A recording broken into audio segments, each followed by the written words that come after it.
지금 박정훈 국민의힘 의원이 어제 SNS에 보수를 지키기 위한 호소문이라면서 마음속으론 윤석열 대통령이나 한동훈 전 국민의힘 대표를 더 미워하면서 어떻게 대한민국의 주적인 이재명과 싸울 수 있겠느냐. 더 큰 가치인 대한민국의 미래를 위해 동지에 대한 믿음을 거두자고 제안한다고 했는데 이건 어떤 맥락으로 해석해야 돼요? 전 동의할 수 없는 얘기입니다. 첫째, 이재명 대표에 대해서는 저도 계속 비판하고 반대하지만 대한민국의 주적을 이재명이다라고 얘기하는 것은 정치인으로 할 수 없는 발언이라고 생각을 해요. 주적이라는 것은 북한이 지금 우리가 전쟁을 한 북한을 이제 주적이라고 얘기를 하고 있지 않습니까? 근데 정치인들이 서로를 그런 식으로 그 악마화하는 것들, 그거는 이재명 대표와 그 이른바 개딸이라는 분들이 그 상대편 자기들을 반대하는 정치인들, 그리고 또 집권당에 대해서, 집권당 대통령이나 정치인에 대해서 그런 식으로 악마화하는 것들에 대해서 그렇게 계속 비판을 해왔는데 똑같은 논리로 상대방을 그렇게 악마화한다면 그건 저는 옳지 않은 주장이라고 생각을 해요. 다른 표현을 쓰셨어야죠. 그러니까 예를 들면 많은 분들이 뭐 이재명 대표의 범법행위 의혹에 대해서 그걸 우려하고 있다라든가 비판하고 있다든가 그건 맞는데 대한민국의 주적은 이재명이다. 이렇게 얘기를 하면 예를 들면 이재명 대표가 지난번에 우리 그 윤석열 대통령에 비해서 0.73%밖에 차이가 없었잖아요. 그럼 그분들을 찍은 분들은 그럼 주적을 다 옹호하는 그분들은 뭐 공범들입니까? 그렇게 정치를 갈라치기를 하면서 그러면서 우리끼리는 단결하자라고 얘기를 하면 그건 저는 좀 적절한 건 아닌 것 같아요. 왜 그렇게 표현을 하셨을까? 우리끼리는 단결을 해서 저건 주적이니까 그거는 민주당에서도 그렇게 하면 안 된다고 생각해요. 민주당에서도 어쨌든 뭐 지금 극한 상황으로 와서 서로 공격을 하고 있지만 그래서 저도 기자 생활을 하면서 지금 30여 년 동안 기자 생활을 하면서 봤던 것 중에서 최악의 상황인 것 같아요. 그 양 진영의 어떤 갈등이라는 것들이 최악인 것 같은데 이런 식으로 자꾸 가면 그러면 대한민국이 두 쪽 난다. 옳지 않다. 이렇게 생각합니다. 그러니까 뭐 박정훈 의원이 이제 초선이고 좀 정치에 대한 뭐 이 가치나 신념 자체가 거의 희박해서 그런가 싶을 정도로 이재명을 주적이라고 한다. 그냥 정치적인 숙적은 될 수 있죠. 그러니까 정치 경쟁자예요. 정치는 정치로 푸는 겁니다. 정치를 경쟁하는 것이고 정치를 통해서 국민들한테 점수를 많이 따서 그 신뢰를 많이 가져오는 게임입니다. 그러면은 게임을 어떻게 해야 돼요? 상대에 대한 것을 인정하면서 가야 되는 거 아닙니까? 그런데 주적 합서돼 있어요. 대한민국 주적은 북한입니다. 또 색깔론입니까? 그러면은 이재명 대표가 또 간첩이에요?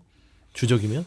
북한과 연계가 돼 있고 이렇게 오해가 될 수 있기 때문에 저는 기본적으로 박정훈 의원이나 국민의힘이 버려야 될 거는 이재명 대표가 두려운 상대고 무거운 상대고 또 따지고 보면 버거운 상대일 수도 있으나 한번 본인들 내부에서 개혁을 통해서 정치로 한번 이겨보세요. 자꾸 저런 식으로 한 개인이 주적이 되고 이 사람이 없어져야만 대한민국이 산다? 저는 그 방향을 윤석열 대통령을 향해서 더 잔인하게 그거를 적용을 한다면 국민의힘은 살 수 있으나 이런 식으로 기승전 이재명만 비판해서 국민의힘은 살 길이 없다라는 측면에서는 박정훈 발언 참 아쉽다라고 말씀드리고 싶습니다. 박정훈 의원이 이제 친한계잖아요. 네. 박정훈 의원이 사실 이재명 대표 항소심 무죄 선고 이후에 윤 대통령 탄핵 불가론까지 거론을 했거든요. 그럼 이게 사실 친한계의 입장인가요? 아니죠. 그건 뭐 친한계라는 것이 무슨 어떤 구체적인 실체가 있는 건 아니고 우리가 뭐 캠프를 꾸려서 어떤 역할들을 다 맡고 있는 건 아니잖아요. 그러니까 그분의 개인적인 생각이라고 그렇게 여겨져요. 그리고 아마 이재명 대표에 대한 무죄 판결에 굉장히 분개해서 극한 반응, 극한 대응을 하고 있는 것이다라고 보여지기 때문에 그걸 뭐 다른 사람들과 똑같은 뭐 전체가 똑같이 생각한다 이렇게 얘기할 수는 없을 것 같습니다. 근데 사실 세간에 이제 한동훈 캠프 내분설 이런 게 막 돌고 그랬잖아요. 내분설이라는 건 캠프가 일단 있지 않기 때문에 그 캠프의 내분설이 뭔지 모르겠고 캠프가 아니라 이제 텔레그램 방 뭐 이런 거에 내분설이겠죠. 네. 그 안에 내분은 없고요. 그러니까 그 텔레그램 방이나 뭐 가까운 사람들끼리 뭐 주고받고 있는데 뭐 한정훈 의원이 쓴 거에 대해서는 박정훈 의원이 박정훈 의원이 쓴 거에 대해서는 그거는 뭐 본인이 한 거니까 그냥 다들 맞득치 않아 하지만 뭐 저렇게까지 얘기하나라고 얘기하지만 그걸 또 그렇다고 해서 그분한테 뭐 얘기하는 사람도 없는 것 같더라고요. 어떻게 보세요? 이 속내는? 아니 근데 박정훈 의원이 요즘에 조금 급발진을 해요. 한동훈 대표 전 대표의 의견으로 오해할 수도 있음에도 불구하고 뭐 한동훈 대표는 입장이 뭐야? 이것도 아니고 저것도 아닌가? 국민이 먼저입니다. 멋있게 책은 내놓고 나서 여전히 윤석열이 먼저인가? 윤석열 눈치를 보나? 윤석열 대통령의 어떤 그 주변 사람들의 눈치를 보나 할 정도로 그냥 애매합니다. 정치인한테 가장 안 좋은 그 이 자세가 애매한 거거든요. 그래서 실패한 사람들이 몇 있잖아요. 근데 박정훈 의원의 지금 이재명 대표 공격은 저게 한동훈 전 대표의 생각일 수는 있으나 저렇게 표현하는 거는 한동훈 전 대표의 확장성에 전혀 도움이 되지 않죠. 저렇게 얘기하는 것은 그냥 친윤과 윤석열 대통령의 주변 사람들과 뭐가 다르죠? 그래서 저는 저런 식의 발언들이 박정훈 의원이 친한계로 분류되는 차원에서 지금 활동하고 있다면 전혀 한동훈 전 대표에게 도움이 되지 않는 발언이다. 그렇게 봅니다. 어떻게 보면 메시지 관리가 좀 필요하지 하지 않을까라는 좀 생각이 들기도 해요.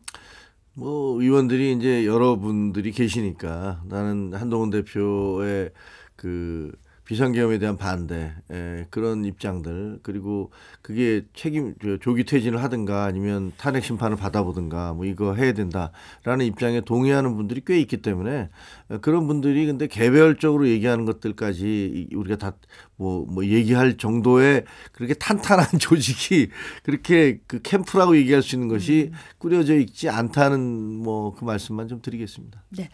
사실 오늘 아침에 이 소식 전해져서 좀 많은 분들 놀라셨을 텐데 비서를 성폭행한 혐의로 경찰 수사받던 장제원 전 국민의힘 의원이 어젯밤 숨진 채 발견됐습니다.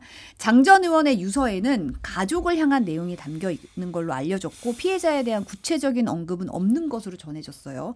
피해자 측이 사실 오늘 오전에 기자회견이 예정돼 있었는데 사망 소식 전해지면서 취소했거든요.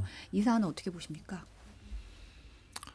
너무 비극적인 상황이어서 뭐 저희가 왜냐하면 이제 사람이 죽음 앞에서는 그 사람이 어떤 무슨 큰 죄를 지었든 이렇게 숨진 분들에 대해서 비판하거나 공격하기는 참 그렇잖아요.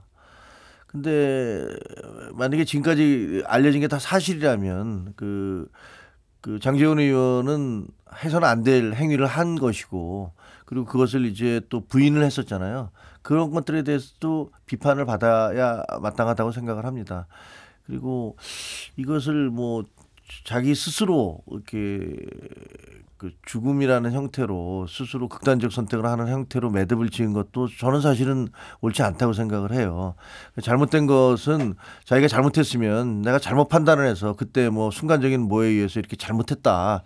그리고 그런 것들에 대한 비난이 두려워서 그 진실을 얘기하지 못했다라고 얘기를 하고 사과를 하고 반성을 하고 그렇게 하는 것들이 옳은 태도다라고 생각을 해요.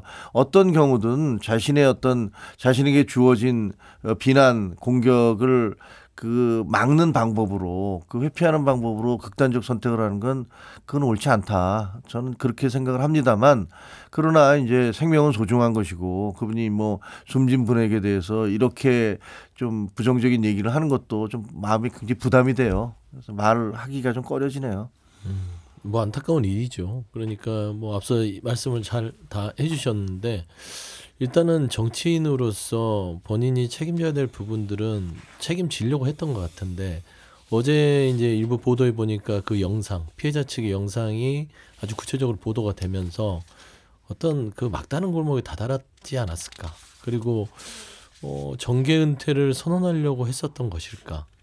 뭐 이런 여러 가지 추측이 있는데 목숨을 끊을 거라고는 저도 굉장히 놀랐습니다. 상상을 못했는데 이 부분은 좀 안타까운 것들은 정치를 오랫동안 하셨던 분이고 하니까 이 부분은 좀 대중 앞에서 어떤 정치인으로서 책임지는 모습들을 보여서 하나하나 생명은 뭐 소중하니까 그거를 끊으면서까지 이 문제를 해결하려고 했었을까라는 안타까운 마음은 있어요. 그래서 저는 일단은 뭐 여러 가지 만감이 교차하는 부분도 있으나 일단은 피해자 부분들에 있어서의 피해 회복 또 이게 장제원 의원의 죽음도 죽음이지만 그 피해자의 그 피해 회복도 반드시 마무리가 돼야 된다는 또 생각도 좀 덧붙이고 싶습니다. 비슷한 맥락인데요. 그 과거에 이제 박원순 전 시장님 관련해서 그분이 이제 극단적 선택을 했을 때도 뭐 그 피해자에 대한 2차 가해가 굉장히 있었어요. 왜 그걸 네가 지금 공개를 했느냐 어쩌냐. 지금도 똑같은 일들이 벌어지고 있더라고요. 뭐 9년 전에 있었던 건데 왜 지금 그 공개를 했냐. 무슨 정치적 이유가 있는 거 아니냐.